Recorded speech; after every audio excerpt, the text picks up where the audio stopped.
Hey guys, I posted up a batch of inventory to the store. Going to take a quick walkthrough, show you what's new, and then talk about a couple of choice pieces. Uh, Catalogs. Little Devil, UGP, FBM, S&M, Kink, 2-Hip. All sweet catalogs are up on the store right now. What I want to talk about tonight is companies that are not cool. When we think of the Haros and the GTs and the Mongooses, we know that these are corporate companies. They've always been around. They're going to be around. We're psyched when they sponsor a legit rider, but we never expect them to behave like a core company. They're always going to behave like a corporate company. And so it's funny when a corporate company tries to pass itself off as a core company with insider credibility. And when they do, the results can be very entertaining. So, Gary Fisher, 1997. Let's scrutinize this copy. Face it. And by the way, anytime anyone tells you to face it, the next thing out of their mouth is probably something that they don't believe. Face it.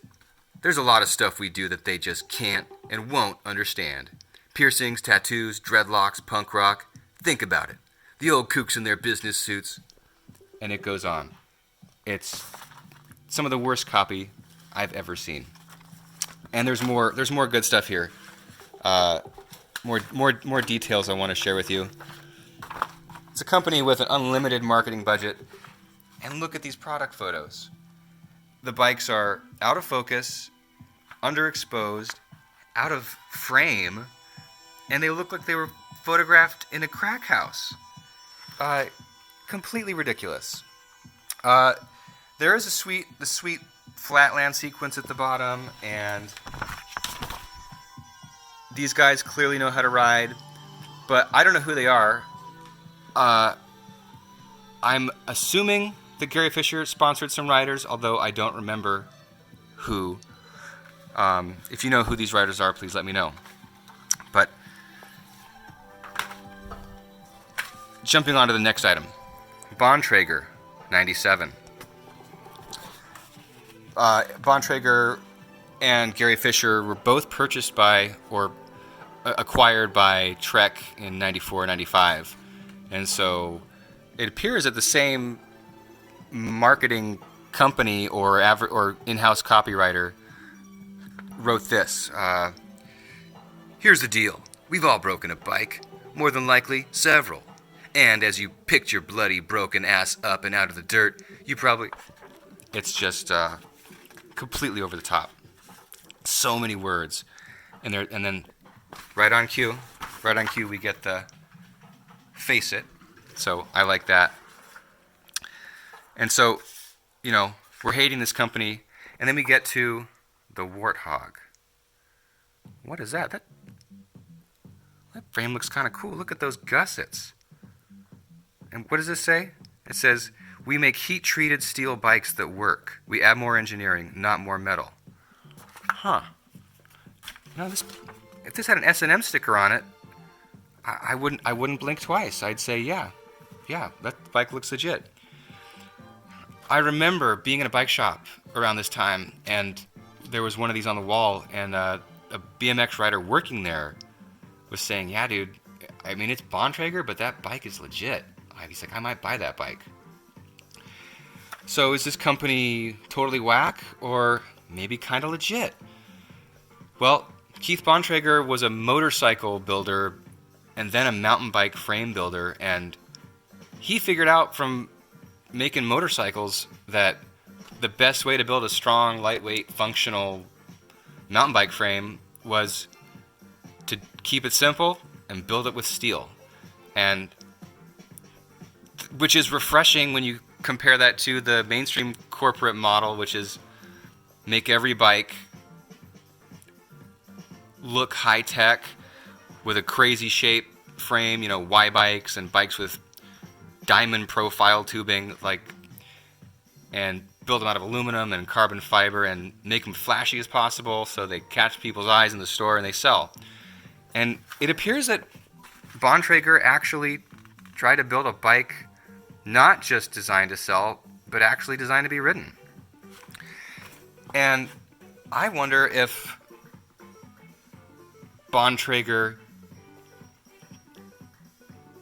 could have had a chance in the BMX industry if they'd hired a different marketing company. I mean, if they hadn't just made such asses out of themselves. So I think that's an interesting question. Item number 3, XS 20-inch products. Now, if you were riding in the late 90s, this is the same era, this is probably 1999.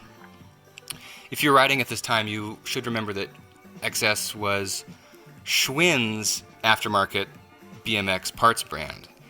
And while Schwinn was a squeaky clean corporate BMX company, unremarkable,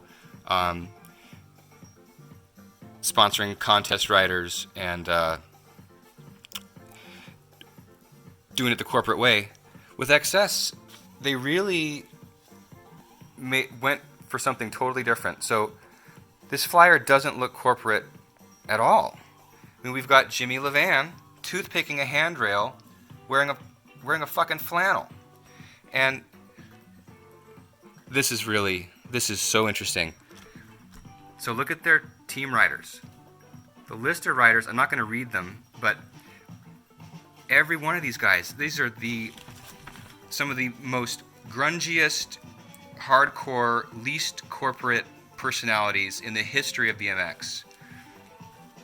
That's interesting. But then look at this. Column 2 lists who they ride for. Their primary sponsors: S&M, Little Devil, Federal, Standard, Metal. Do you appreciate what XS is doing here? They're putting other companies' names in their brochure, co-opting the legitimacy of those other brands and bolstering their own credibility. It's genius, and it fucking worked, because XS was not a joke of a company. We bought their parts, we rode their parts, we trusted their parts, and their parts were good. And I'm pretty sure that if Schwinn hadn't gone bankrupt in 2002, that XS would still be kicking out products and sponsoring dope riders, and we'd be using their products. And by the way, check this out. This is an XS t-shirt. This is not up on the store yet, but this is Jimmy Levan riding down the middle of an escalator. And I love this shirt, and I've actually worn it many times in the more recent years at like old school events, or events where there's going to be older riders, and no one has ever commented on the shirt or noticed it at all. Partly it's because it's kind of faded and blurry and doesn't stand out, but also partly because it was not an iconic shirt. I mean, at the time, this shirt was not a big deal. So it's not a shirt that's in anyone's memory. But I still think it's cool, because how many shirts were made that had a picture of Jimmy Levan on them? I mean, much less a video, video stills of him riding a bike. That's just totally unique, and props to XS for making cool stuff and doing it right. Okay, guys, thanks. Good night.